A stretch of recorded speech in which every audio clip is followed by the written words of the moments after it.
Terima kasih Anda masih bersama kami. Bagi Anda yang baru saja bergabung, kami hadirkan kembali 3 berita utama hari ini. Satu minibus jatuh ke dalam jurang lereng Gunung Merbabu, Boyolali. 3 penumpang mengalami luka serius. 7 siswi terseret ombak pantai bocor di Kebumen. 1 orang meninggal dunia, sedang siswi lain belum ditemukan. Mahasiswi tewas mengenaskan tertabrak kereta api Jayabaya di perlintasan Sragi, Pekalongan. Diduga korban depresi.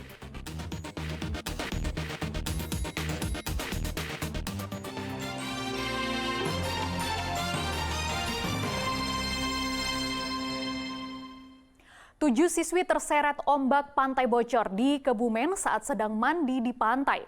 1 siswi ditemukan dalam kondisi meninggal dunia tersangkut jaring nelayan. Sedangkan 1 siswi lainnya belum ditemukan.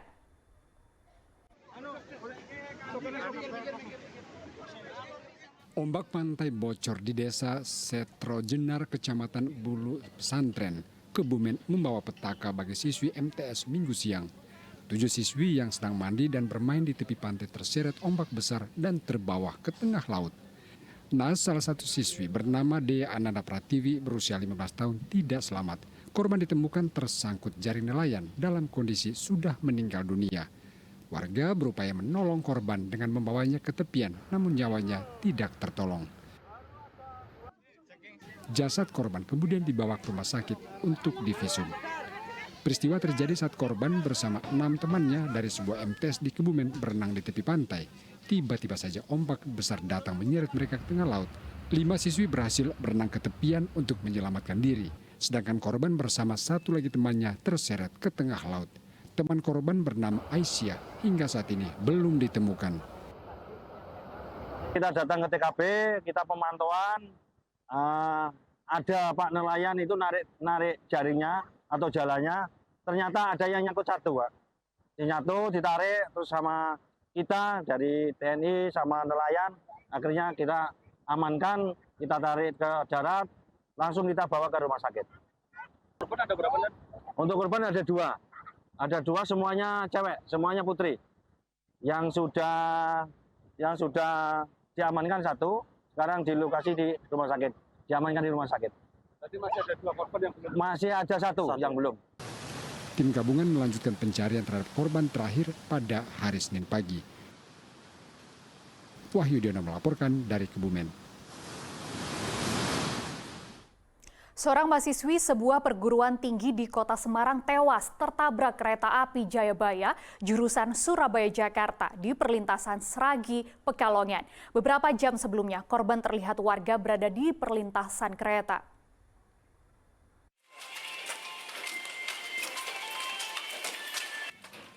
Mahasiswi bernama Cindy Desi Minanti asal Blora tewas tertabrak kereta api Jayabaya, jurusan Surabaya Jakarta di perlintasan kereta Sragi Pekalongan Minggu malam.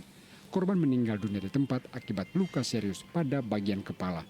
Identitas korban terungkap atas keterangan teman kuliah yang mengenalinya. Gadis berusia 24 tahun itu tercatat merupakan mahasiswi Universitas Wahid Hasim, Semarang. Mengenali korban, korban siapa ini? Korban atas nama Cindy Desi Minanti. Teman apa ini? Kuliah. Teman kuliah di mana? Di Unhas Semarang. Terakhir ketemu kapan? Terakhir ketemu sebelum saya wisuda kurang lebih 2021. Itu terakhir ketemu. Habis itu udah jarang ketemu dan dia ganti nomor juga, jadi jarang berkabar. Korban warga mana ini? Warga Blora. Warga Blora. Nah, ini ke Pekalongan dalam rangka apa kira-kira? Untuk itu belum diketahui, kemungkinan dapat kabar main ke temannya. Berdasarkan keterangan sejumlah saksi, korban terlihat berada di lokasi sejak Minggu sore. Polisi menemukan secari kertas berisi wasiat yang diduga tulisan tangan korban sendiri. Selain itu, polisi juga menemukan status media sosial Instagram pada akun milik korban. Korban diketahui berada di Pekalongan untuk bertemu dengan temannya. Kalau dugaan korban kita masih telusuri, tapi menurut keterangan dari teman-teman korban, bahwa korban itu biasa istilah apa ya, tidak menentu lah, sering main ke tempat orang, tapi dia tidak punya tempat tinggal yang pasti. Seperti itu. Bisa. Polisi mengirim jenazah korban ke Rumah Sakit Umum Daerah Keraton Pekalongan sambil menunggu kedatangan pihak keluarga. Kuncoro Wijayanto melaporkan dari Kabupaten Pekalongan.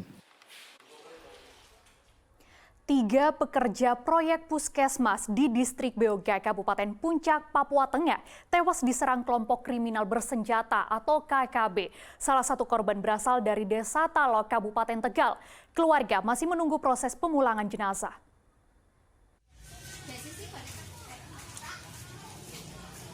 Keluarga korban penyerangan kelompok kriminal bersenjata atau KKB di Kabupaten Puncak, Papua Tengah masih menunggu proses pemulangan jenazah Slamet Rianto.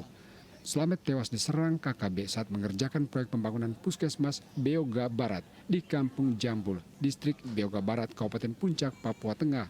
Ia tewas bersama 2 pekerja lainnya pada Jumat sore. Slamet merupakan warga Desa Talok, Kecamatan Pangkah, Kabupaten Tegal. Menurut pihak keluarga, korban merantau ke tanah Papua sejak 4 tahun lalu dan belum pernah pulang. Terakhir korban berkomunikasi dengan pihak keluarga pada saat Lebaran lalu. Orang nggak pernah pulang. Oh, nggak pernah pulang. Kemarin ya telepon. Komunikasi sering, komunikasi terakhir Lebaran kemarin. sekarang Sampai sekarang. Komunikasi terakhir Lebaran. biasanya sih sering, tapi pas Lebaran begini Komunikasinya biasanya lewat apa? Telepon atau video call? Video call. Setelah Lebaran itu nggak pernah komunikasi lagi.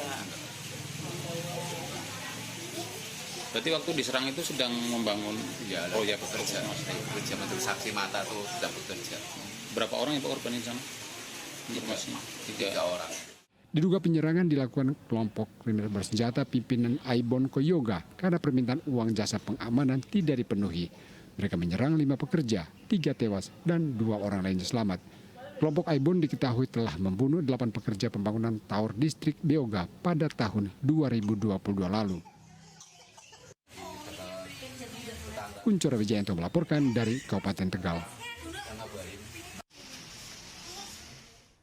Seorang perempuan ditemukan tewas di kamar kos tempat ia tinggal di Kecamatan Jaten, Karanganyar. Diduga korban tewas karena sakit yang dideritanya karena tidak ditemukan luka atau lebam bekas kekerasan. Sabtu malam, rumah kos di Dusun Banaran, Kecamatan Jaten, Karanganyar dipenuhi warga. Mereka penasaran dengan tewasnya Rahmi, warga Sumatera Barat di kamar kosnya. Tewasnya Rahmi pertama kali diketahui oleh teman kosnya. Mengetahui Rahmi tewas, rekannya langsung memberitahu pemilik kos dan kemudian diteruskan kepada polisi. Setelah sampai di lokasi kejadian, polisi langsung olah TKP. Tidak hanya lokasi, polisi juga memeriksa tubuh korban. Tidak ada tanda-tanda bekas kekerasan di tubuh korban. Diduga korban meninggal dunia karena penyakit yang dideritanya. Dari pemeriksaan sementara yang dilaksanakan oleh Puskesmas Jatinpura maupun Inapis, tidak adanya tanda-tanda penganiayaan dan dimungkinkan terus sementara informasi dari rekan kerja korban dikarenakan sakit. Tapi tadi katanya informasinya ada lebam atau apa, dan? Ya lebam mungkin pada saat mungkin akan meninggal terjadi Jatuh. kejang-kejang. Jasad korban dibawa ke Rumah Sakit Dr. Muwardi Solo untuk mengetahui penyebab pasti korban meninggal dunia. Heri Prasetyo melaporkan dari Karanganyar.